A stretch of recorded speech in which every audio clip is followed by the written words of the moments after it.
next story takes us to Philadelphia. I want to show you the skyline that we have there.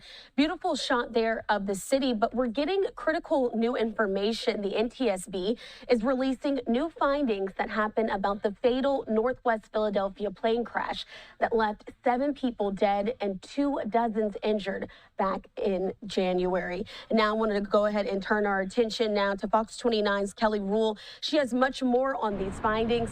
Kelly, thanks so much for being with us here on Live Now. What can you tell us about that report?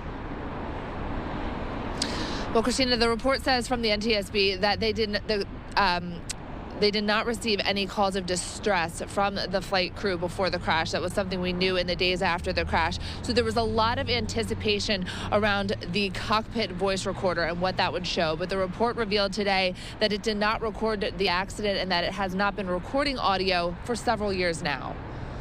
We're just moving forward.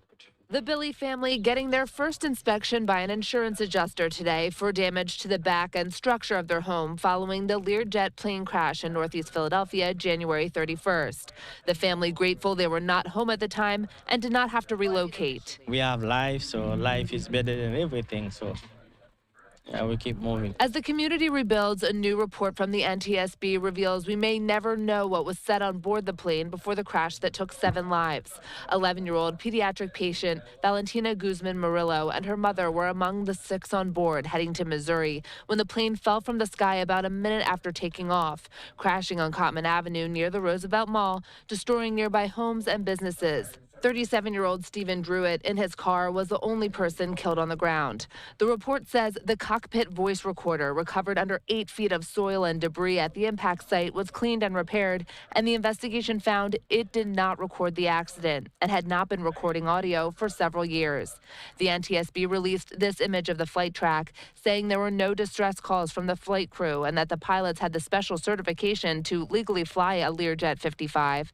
It says the wreckage spanned more than 4 football fields long and more than 2 wide. We felt literally, it was worse than an earthquake. And I've been through the Philly earthquake down by the airport. And it's something that it's going to live with a lot of people. Penelope Camerata, working on Cottman Avenue at the time of the crash, says she was hoping to learn what was recorded on board for some answers. She feels the community is slowly getting back. The community just needs to know that there's people out there to support them. You know, there is no expiration date on looking for that help or listening ear to talk to somebody.